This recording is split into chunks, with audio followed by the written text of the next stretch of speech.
Here is Danny, and today, HIGHGUARD is out. It is just 20 gigabytes to download, which is quite nice.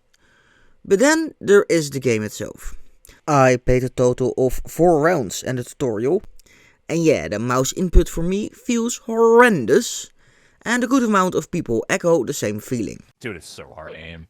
It's so hard to aim. Like, it's so hard to aim. I might actually need to load up a controller. It's insane.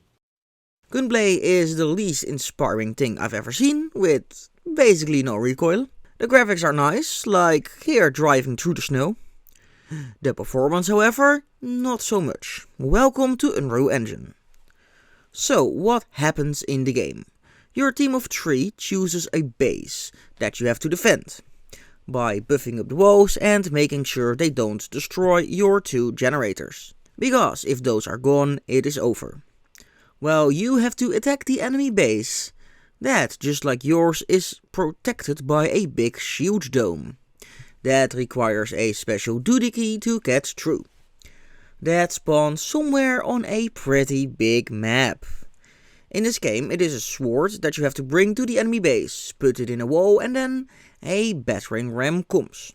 Now, the gunfights only seem to happen at the base or the doohickey spawn location. So, what is really the point of a big map if it's just filler? The rest you do is loot for upgraded weapons and hit a rock with the Fortnite hitting mechanic. It is to get blue stones quicker that you can then use to buy upgrades. The mode on paper seems alright, could be fun in Battlefield. It is a bit like Titan mode from 2142 or Battlefield 4's Carrier Assault. Really, when you think about it. But then there is only 6 people on the entire map. To get around, there are horses that can spawn under your butt, even midair, and ziplines.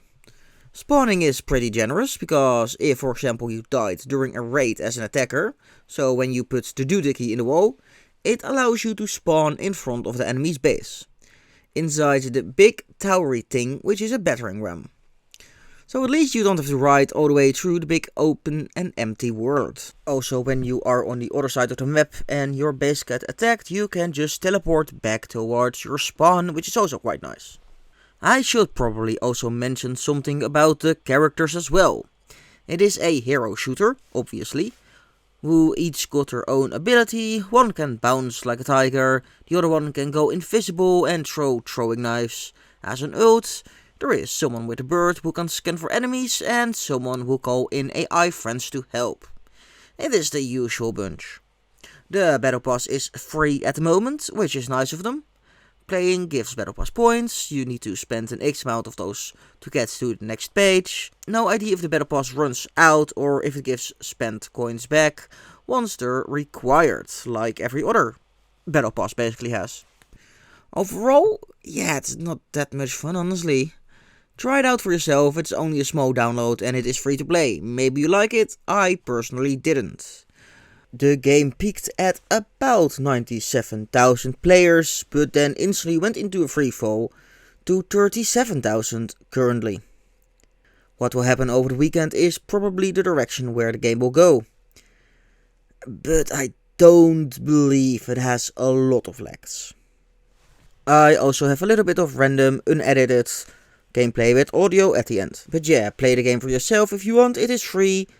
En judge for yourself, but hey, dat is all ik had voor now. Subscribe for more. This was Danny and I see you on the battlefield.